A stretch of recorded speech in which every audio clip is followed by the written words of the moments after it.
Stop me if you think you've heard this one before. A Redmond-based software company is an early player in a brand new market, then finds itself displaced and left behind after late-coming competitors bring to market similar products in a way that captures the mainstream audience. We saw this with smartphones. Microsoft's various Windows mobile offerings built a small but loyal following, but the company was too slow to acknowledge the widespread appeal of touch-first interfaces and didn't recognize the power of Android's zero-cost licensing.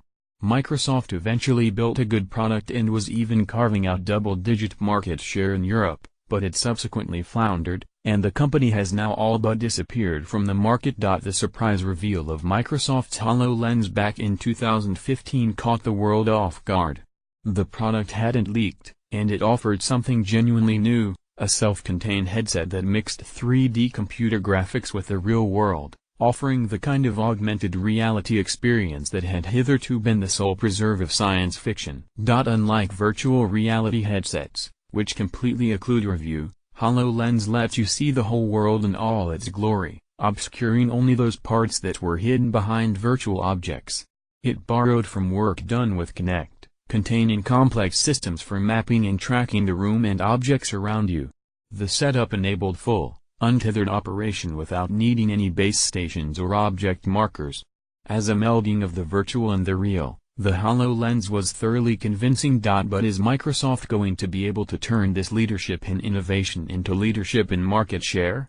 That's where things look challenging. Based on what it has learned from HoloLens, Microsoft has built what it calls the Windows Mixed Reality Platform.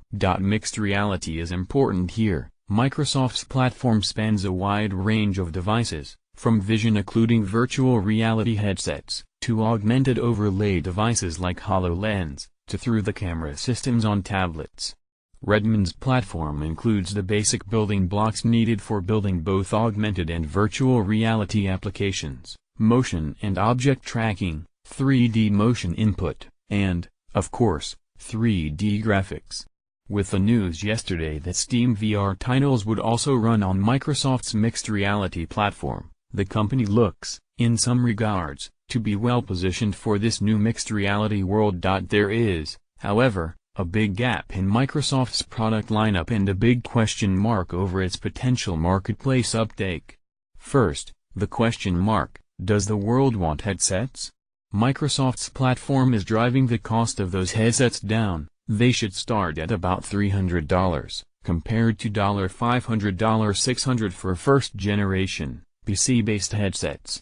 The platform is also making the headsets much simpler, no base stations to stick on the walls, just plug in the headset and go. But it still means buying an extra accessory for your PC. The alternative to a headset is a through-the-camera or system, the kind of thing done by Pokémon Go, wherein computer-generated graphics are overlaid on a feed from a world-facing camera, using a phone, or tablet, as a kind of viewport into a virtual world. Headsets are superior in all manner of ways. They're more natural to use, they leave your hands free for manipulating objects in 3D space, they can offer bonuses such as positional audio and retinal tracking, and they're much more immersive, but they have one huge downside: you have to buy a damn headset. You don't have to buy anything extra for a through-the-camera system, by contrast, because you already have a smartphone that does everything you need for a through-the-camera system. Apple's ARKit and Google's ARCore give developers the tools they need to develop through-the-camera or software for iOS and Android phones. These tools give developers a target of billions of devices without requiring any end-user hardware purchase. The problem here for Microsoft isn't the technology.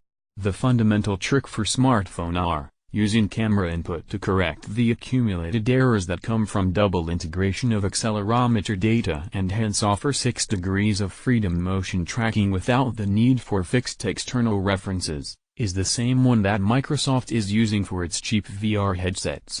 Microsoft has demoed through the camera R, the Windows Mixed Reality Platform supports it, and, while there will inevitably be differences between ARKit, ARCore, and Windows Mixed Reality, all three platforms are going to have broadly similar capabilities. Rather, the problem is simply that Apple and Google have reach on smartphones, Microsoft doesn't. This represents an enormous gap in the reach of the Windows mixed reality platform. Microsoft's position in the headset space is certainly stronger, though still complex. VR has more stringent demands on performance, due to motion sickness concerns, so while smartphone-based VR systems, Samsung's Gear VR and Google's Daydream, exist, they're somewhat more constrained in terms of what they can do than PC-based systems. Moreover, even smartphone-based systems require some kind of accessory to be purchased, due to the need to mount a phone to your face. While these accessories are cheaper than full VR headsets, with Samsung in particular offering regular promotions that bundle the Gear VR for free with a new phone, they still represent something of a roadblock to wider adoption. The need for an accessory is something of an equalizer between the phone and PC. The better performance arguably tilts things in the PC's favor. As such, we wouldn't expect Microsoft to be completely shut out of the virtual reality future. But the company's reach into the augmented reality space looks limited. Stuck in the middle where with you, Redmond is not entirely without options, of course. Building a must-have phone is, at this point, unlikely. But there is a tried and true way of diminishing the value of platforms, middleware. That is, building a software library that provides services to applications and hides or abstracts away the specifics of the underlying platform. Microsoft, as a platform vendor, has traditionally been hostile to middleware. The company saw platforms such as Java and the web as threats that undermined the value of the Windows platform by offering a new platform that allowed developers to write software that could run just as well on Windows, Macs, or Unix machines. But that hasn't stopped the company developing and buying its own middleware. Net and the Xamarin Stack both fit this category. Expanding these to offer AR middleware, something that let developers span both ARKit and ARCore and which just so happened to work with Windows Mixed Reality, too, could ensure that Microsoft remains relevant in this new space, even in spite of its weakness in the phone market. It wouldn't tremendously surprise us if this is the path that the company ultimately takes, but making a success of this approach would require Microsoft to do another thing that it has often struggled with: move fast.